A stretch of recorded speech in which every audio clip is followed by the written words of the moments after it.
Bom dia, boa tarde, boa noite, boa madrugada, estudantes do curso técnico em segurança do trabalho. Tá na tela aqui o tema, né? A nossa disciplina é higiene do trabalho. Hoje é a aula de número 8. Segue meu telefone, tá aqui mais uma vez na tela, meu e-mail também na tela. O vídeo vai ficar disponível na plataforma do WhatsApp, então, gente, fique à vontade. O que é o tema da nossa aula de hoje, né? O tema da nossa aula, gente, é a instrumentação utilizada para avaliação quantitativa de agentes ambientais. Ou seja, os instrumentos, né, que são utilizados para quantificar, para calcular, né, para determinar se um determinado agente ambiental, seja ele físico, químico ou biológico, gera ali para o trabalhador, exemplo, adicional de insalubridade, né, se dá a ele o direito ou não dá, ou não permite, né, a ele ter esse direito. Lembrando que, obviamente, que são utilizados para outras finalidades também, né? Mas o foco da disciplina é isso, né, gente? Então, eu vou fazer uma apresentação prévia de cada instrumentação. Não vou conseguir detalhar cada um, porque se for detalhar cada um, em média aí 10 minutos para cada equipamento. Então, o vídeo ele vai ficar muito extenso, ele vai passar de 1 hora, né? 1 hora e meia. Então, assim, nesse caso, gente, eu vou apresentar cada instrumento de forma bem rápida, qual que é a aplicação dele, como ele é instalado no trabalhador ou no ambiente, e eu vou tentar ir postando para vocês vídeos, né, individuais, achados, né, através de pesquisas, informando a forma de utilização de cada um equipamento, ou seja, conforme eu falei, de forma individual. Ok, então vamos lá. Primeiro, gente, a gente precisa entender que para fazer medições ambientais ou avaliações quantitativas, nós temos informações básicas que são exigidas ali. Ora, exemplo, em avaliação quantitativa de ruído, ora pode ser em avaliação quantitativa de vibração, de calor, de poeiras, né, de gases, de vapores. Então, isso vai influenciar bastante, tá? Ora influencia, exemplo, para ruído, ora não influencia, ora vai influenciar para calor, ora não influencia. Quais são esses parâmetros? Nós temos temperatura ambiente, umidade relativa do ar e velocidade de vento. O fator pressão atmosférica é um fator que também influencia, mas não tanto como esses 3 fatores, tá? E aí, nós temos aqui uma instrumentação base. Essa instrumentação que eu vou apresentar, que são os primeiros aqui, não necessariamente são utilizados para me avaliar o agente físico, químico ou biológico em si, mas sim para mim estabelecer que os parâmetros de condições ambientais estavam legais para mim ir ali e fazer uma avaliação. Vou dar um exemplo. Exemplo aqui, a gente tem um anemômetro. O anemômetro, esse aqui é o anemômetro digital, no caso, ele mede a velocidade do vento, gente. E o que acontece? Exemplo, esse modelo aqui tem essas 3 pazinhas, elas vão girar nesse sentido aqui, ó, no sentido horário, tá? E aí, depende do lado, na verdade, depende de onde você observa, pode ser sentido anti-horário. E aí ele vai nos dar aqui, ó, a velocidade do vento. Aí o que acontece? Vamos imaginar que eu vou fazer uma avaliação de poeira. Para mim fazer uma avaliação de poeira, eu preciso checar lá na norma, nas normas de higiene ocupacionais, se naquele dia a velocidade do vento estava favorável para fazer uma medição. Então, primeiro eu utilizo o anemômetro para depois fazer uma avaliação de poeira com outro instrumento que eu vou apresentar para vocês aqui. Então, assim, são equipamentos secundários. Ele não mede o agente em si, mas prepara o ambiente para mim medir esse agente. Esse aqui é um outro modelo, exemplo, aqui já é umas pazinhas internas, né? É um pouquinho diferente. No caso aqui, é como se fossem as pazinhas do ventilador, né? Mas também vai me dar a velocidade do vento aqui. Este já é um outro modelo também totalmente diferente, tá vendo? Esse aqui, as pazinhas já não estão integradas ao equipamento, já é um outro modelo diferente. Se a gente for lá no Google Imagens e colocar anemômetro, a gente vai achar assim, né, diversos equipamentos e diversas instrumentações. Vale lembrar que o anemômetro, além da velocidade do vento, ele pode me dar um outro parâmetro também, mas não vou falar, não vou detalhar ele aqui, tá? Então, velocidade do vento, é para isso que serve este instrumento.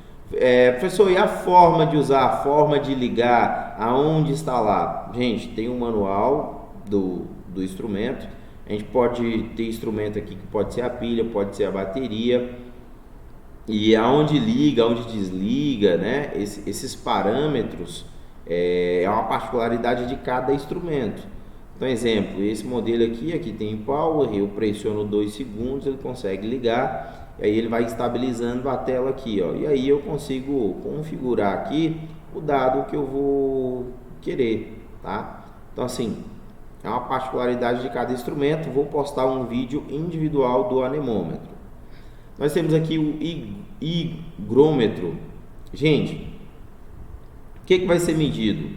Umidade relativa do ar e temperatura ambiente. Essa é a finalidade desse instrumento, né? Isso aqui é para me preparar o ambiente, para exemplo, fazer uma avaliação de repente de calor, uma avaliação de poeira, uma avaliação de gases, vapores. Então, são dados importantes também, tá? Em que eu vou conseguir medir, eu vou conseguir ler. Não tem nenhum dispositivo acessório acoplado a esse instrumento, tá vendo? Tem os sensores que operam aqui por difusão ou aspiração. Enfim, é um sensor que é instalado no equipamento. Por exemplo, esse aqui fica na ponta, ó. E os demais aqui varia e depende muito. Nesse caso aqui, ligo o meu equipamento, observo as características que está no catálogo, que está no manual, e aí ele já vai me dando o fator, ó. A temperatura ambiente nesse exemplo aqui está 33,5 graus Celsius. A umidade relativa do ar aqui está em 64%. Aqui é o horário, né? Então, um detalhe aqui. Não mostrei aqui o termômetro, né, digital, enfim. No caso aqui, a gente tem o higrômetro, né? Mas também um termômetro digital. Na verdade, isso aqui é um termômetro. Temos aqui o luxímetro.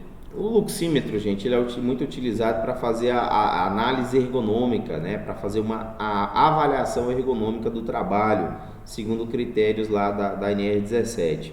Tem essa fotocélula aqui, ó, que vem na ponta do instrumento, ou pode ser através desses modelos, tá? Com relação a marcas também, gente, eu já trabalhei muito com a marca Struterm, que é uma marca boa, né? Primeira linha para alguns equipamentos, segunda linha para outros equipamentos. Mas enfim, isso aqui é bem simples. Isso aqui a gente tem que colocar em média na altura dos mobiliários de trabalho. Exemplo, estou fazendo uma análise, uma avaliação quantitativa de um trabalhador que trabalha em um escritório. Neste caso, o que acontece? Essa fotocélula aqui, ela é protegida, tá vendo? Tem uma tampinha aqui, ó. Eu vou tirar essa tampinha e vou colocar bem próximo, exemplo, de frente ao computador, onde o trabalhador está executando o trabalho. E aí, eu vou ter parâmetros, vou ter valores que vão ser expressos em lux, tá? Aí existe um parâmetro mínimo e um parâmetro máximo. Tem uma norma técnica que eu consulto, que é citada lá na NR17, onde para cada ambiente, para cada setor, né, nós temos limites de tolerância, seja mínimo e máximo. Então, isso aqui é um parâmetro de iluminação, tá, gente? É o medidor de iluminação. Este é o luxímetro, bem interessante também. Temos aqui o decibelímetro, ele vai medir o que? A dose de ruído. Só que mais precisamente, gente, é o ruído pontual, ou também chamamos de ruído instantâneo. É o que estabelece lá o anexo 1 da NR15. A aula anterior foi voltada somente a esse instrumento aqui. Inclusive fiz o cálculo, fiz a continha lá para vocês, tá? Então, exemplo, tem esse modelo aqui, peguei uns outros dois modelos aqui. Tem que seguir as configurações em que a norma lá me cobra, colocar no circuito de ponderação A, volta lá na aula anterior e entenda o que é isso. Tem a forma de ligar, a forma de desligar, a gente tem a pilha, a gente vai ter a bateria, né? Esse instrumento ele não é instalado próximo ao trabalhador como os demais que eu passei para vocês aqui. Então eles são utilizados no ambiente. Tem instrumentação que vai ser instalado no trabalhador. E nesse caso aqui, ó, aqui tem uma espuminha, né? E aqui vai ter um sensor aqui que vai medir o que? O ruído. Então chego bem próximo à fonte geradora do equipamento. E aí esse equipamento vai me dar os valores, ó, tá em 68 decibéis, né? Ou dBA ou dBc, depende do circuito de compensação. Também tem a resposta lenta, a resposta rápida. Tem uma configuração que é feita nesse equipamento. Assiste a minha aula anterior, por favor, tá, gente? E aí, tem um cálculo que a gente faz, uma soma de fração que a gente faz lá no anexo 1 da NR15. Então esse processo é feito manual. Hoje, para avaliações de ruído, nós temos a utilização também do dosímetro. O dosímetro, isso aqui eu instalo próximo ao trabalhador. Aqui o sensorzinho aqui ele fica próximo à via auditiva do trabalhador, tá, gente? Geralmente esse aqui eu vou instalar na cintura. Eu encaixo esse instrumento aqui próximo à cintura, peço ao trabalhador para tomar muito cuidado, aviso para ele qual que é a finalidade, né, dessa medição. Esse sensorzinho aqui ele fica próximo à via auditiva conforme a norma pede. E aí, exemplo, a jornada do trabalhador é 8 horas. Eu vou instalar no trabalhador e vou tentar manter ali as 8 horas. Às vezes eu instalo, ele trabalha 8 horas, 5 horas. Tem cálculos, né, na norma de higiene ocupacional de número 1 para determinar o nível de equivalência normalizado de ruído. Então assim, este equipamento aqui ele faz os cálculos lá do anexo 1 da NR15 de forma automática. E aí esse instrumento, gente, a maioria deles aqui, né, eu consigo plugar no computador da mesma forma que eu plugo no telefone. A diferença é o modelo dos cabos, nem sempre é USB, varia bastante. Consigo ter um software, né, que eu instalo no meu PC e eu consigo baixar um gráfico da dose de ruído para mim calcular lá o nível de equivalência e o nível de equivalência normalizado. Professor, não faço a mínima ideia do que você está falando. Nesse momento agora não precisa entender, tá? Precisa entender que é para fazer a avaliação de ruído e isso fica instalado no trabalhador. E ele é muito mais eficiente do que o decibelímetro, porque o decibelímetro ele faz uma avaliação pontual. Isso aqui eu vou segurar o decibelímetro e vou colocar próximo à fonte geradora de equipamentos. Esse aqui não, esse aqui vai ficar com o trabalhador, tá, gente? Eu não estou citando aqui média de preço, gente, mas deixa eu voltar aqui. Varia bastante, mas a média de preço desses equipamentos básicos aqui vai variar aí de no mínimo 300 a R$1.000, tá? Então de 300 a R$1.000, 300 a R$1.000, de 300 a R$1.000, no caso para fins de utilização didáticos. É claro que a gente tem muito mais caro, né? Agora o dosímetro aqui, o mínimo também, a média aí já é de R$2.600, R$2.800. Aí a gente tem de, né, até 10, 15, 20, 30 mil reais também, tá? Temos aqui o dosímetro de radiação, né? É um equipamento, é um instrumento também, só que em vez de fazer leitura de energias mecânicas que se propagam no ar, porque o ruído são energias mecânicas, vai fazer aqui, vai calcular a dose de energias eletromagnéticas, no caso aqui de radiação, mais precisamente radiações ionizantes, tá? A unidade de medida aqui é decibel, né? dBA, né, gente? A unidade de medida aqui também, dBA, dBc, decibéis. Aqui a unidade de medida é lux, aqui a unidade de medida, no caso aqui é percentual, para a umidade relativa do ar, para a temperatura ambiente é graus Celsius, né? E aqui a velocidade do vento aqui ela pode vir em metros por segundo ao quadrado. Esqueci de comentar isso também. No caso, a unidade de medida aqui para os dosímetros de radiação geralmente vai vir em nanômetros, tá? Precisa saber o que é nanômetros? Então, gente, tem uma escala métrica no Sistema Internacional de Medidas, onde a gente aprende, né, a diferença lá, exemplo, do quilômetro, do metro, do centímetro, do decímetro, né, do centímetro, do milímetro, né? E neste caso aqui, depois do milímetro, nós temos o micrômetro e depois o nanômetro. Nanômetro é uma unidade de medida de comprimento, tá? E a radiação ela é medida nesse critério. Claro, pode vir outra unidade de medida também, mas esse é um instrumento que dificilmente a gente vai ter acesso. Eu particularmente nunca tive acesso. Quem for trabalhar em serviços de saúde, dependendo do tamanho do estabelecimento, da organização, né, do hospital, da clínica ali, pode ter acesso ao dosímetro. E no mais, algumas particularidades de indústria. Particularmente, realmente, gente, eu nunca tive acesso a um instrumento desse aqui, pessoalmente. Isso aqui também são outros modelos, tá? De instrumentação utilizada para medir radiação. Isso é colocado próximo à via auditiva também do trabalhador, mais ou menos aqui, né, a nível do ombro do trabalhador, gente. Temos aqui o acelerômetro, que é o medidor de vibração. Preço mínimo aqui, gente, desse medidor também, eu achei R$19 mil. Pode chegar aí a R$80 mil, R$100 mil tranquilamente. O acelerômetro, o preço mínimo aí que a gente vai encontrar aí, R$30 mil, tá? Pode chegar aí a também R$80, R$90 mil um instrumento desse aqui. O acelerômetro também, gente, é bem complicado ter acesso, ter contato com esse instrumento. Por quê? Porque é caro.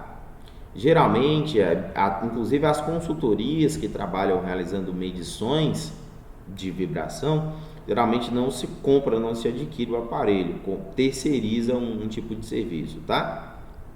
Mas o que a gente precisa entender? É um instrumento cuja sua unidade de medida pode vir em metros por segundo ao quadrado, pode vir em hertz, né? Que são duas grandezas que eu posso utilizar para calcular a vibração. Gente, isso aqui é uma almofadinha, uma borrachinha. Isso aqui é, gente, exemplo, vou fazer uma medição de vibração de corpo inteiro. Estou operando uma máquina. Isso aqui coloca abaixo da poltrona, da cadeira, tá? Da máquina, do equipamento, ele senta em cima. E aí vai ser medida a vibração em 3 sentidos, né? Eu sempre faço esse desenho aqui para a gente ter um entendimento. Então, tanto vertical, tanto longitudinal e tanto horizontal. Então é no eixo X, no eixo Y e no eixo Z. Ou seja, o trabalhador, exemplo, ele faz esse movimento aqui, às vezes ele faz esse movimento aqui, às vezes ele faz o movimento de subir e descer, né, na vibração. Então, instrumentação utilizada para medir a aceleração resultante da vibração, tá? Professor, não entendi. Não, só entenda o que é um acelerômetro, só isso. Não, pelo menos o nome, né? Pelo menos aprenda o nome. O nome do aparelho que mede vibração é acelerômetro. Temos aqui a bomba de calor, né? De índice de bulbo úmido de termômetro de globo, ou mais precisamente é o medidor de estresse térmico, também chamado dessa forma. A média de valor desse instrumento aqui, gente, é R$2.800, R$3.500, aí pode chegar aí a R$10 mil, R$15 mil, R$20 mil também. Bom, vamos lá. Eu conheço esse medidor de estresse térmico aqui, que é da marca Struterm. Esse aqui particularmente eu não conheço, mas o princípio é o mesmo.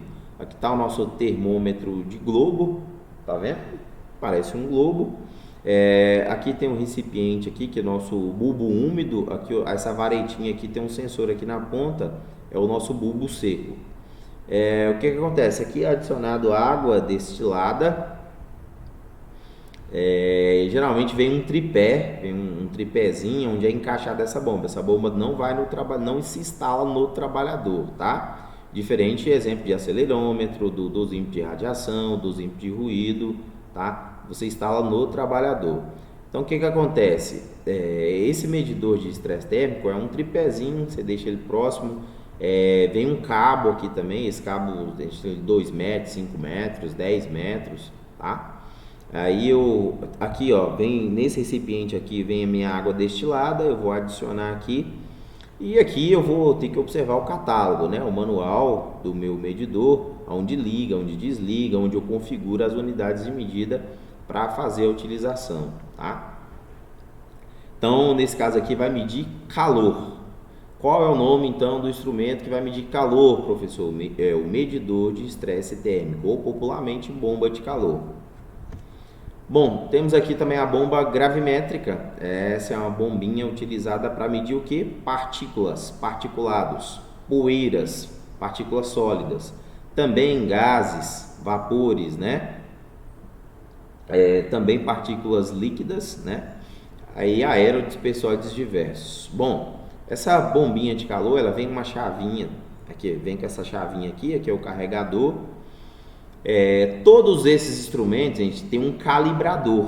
Eu não vou apresentar o calibrador aqui porque vai variar de modelo para modelo também. Todos esses instrumentos, eles são calibrados, né? E aí vem um certificado que nós chamamos de certificado de calibração acreditado, né? Tem laboratórios que são acreditados pelo Inmetro para se fazer a utilização. Nós temos o instrumento tipo A, tipo B, o tipo A geralmente é o que eu utilizo para medição, tipo B geralmente é para fins didáticos, né? Eu vou fazer as considerações finais no final aqui, então vamos lá. Geralmente essas bombinhas, aqui gente, eu preciso calcular a vazão em que eu vou coletar o material particulado, exemplo a poeira. Aqui eu tenho uma chavinha aqui Phillips, eu tiro esse parafusinho aqui e aqui eu consigo ir regulando através dessa chavinha qual é a vazão que essa bomba vai trabalhar. Geralmente ela trabalha em miligrama por metro cúbico, né? É a forma que vai coletar o material particulado. Tem uma mangueirinha que vem aqui, ó, que são 2 modelos diferentes. E aí, para utilizar esse instrumento, vem aqui o que nós chamamos de filtro de membrana de coleta de material particulado, que é esse filtro aqui. Popularmente, ou pela norma, também pela NH 08, norma de higiene ocupacional 08, é chamado de cassete, tá? Então, na verdade, são utilizados juntos, eu não utilizo isso aqui sozinho. Na ponta da mangueira aqui, eu vou instalar o meu cassete. Isso aqui é instalado também no trabalhador, essa bombinha na cintura e esse filtro aqui, né, próximo também à via auditiva do colaborador. Juntamente com esse cassete aqui, nós temos também aqui os ciclones, né? A gente tem o de nálio e o ciclone de alumínio. Eu particularmente conheço o ciclone de nálio, que é para medir poeira respirável. Existe a poeira inalável, que fica retida no trato respiratório. Existe a poeira torácica, fica retida no tórax, né, nos alvéolos pulmonares. E existe a poeira respirável, que se aloja ali nos bronquíolos, né, dos pulmões. Então, particularmente eu conheço aqui, ó, o ciclone de nálio. Mas vamos lá, vamos entender, gente. Nós não, infelizmente a disciplina não vai permitir eu abordar esse tema para vocês, né, a avaliação de poeira, mas lá no período que vem, na disciplina de segurança, na mineração, a gente vai aprender a calcular, a gente vai aprender a medir poeira mineral, e aí eu vou voltar a ensinar isso aqui para vocês, tá? Então, pensem assim, ó, qual é o nome do instrumento que mede poeira? Bomba gravimétrica. A bomba gravimétrica, ela é utilizada juntamente com os filtros de membrana, que são os cassetes, e eu posso encaixar esse filtro de membrana em ciclones. Eu encaixo eles aqui, ó, que o filtro está encaixado aqui, gente, ó. Detalhe importante. Tem outro amostrador de poeira inalável, isso aqui é chamado de popularmente monitor passivo, aprendi a chamar dessa forma.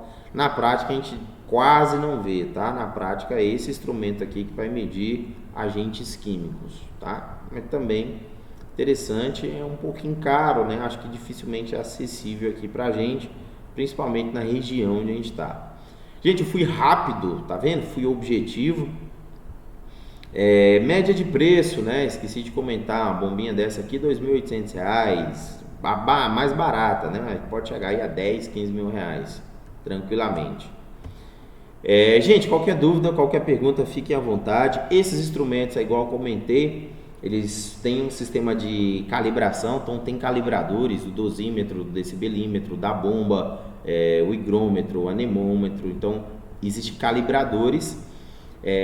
Esses equipamentos, além de calibrados, eles também são aferidos, né, são levados para laboratórios, onde que ali nós temos laboratórios que emitem certificados de calibração acreditados. O que é isso? Acreditado significa que o Inmetro foi lá e certificou aquele laboratório dizendo o seguinte: olha, eu acredito nos parâmetros que você utiliza para calibrar, para aferir esse aparelho.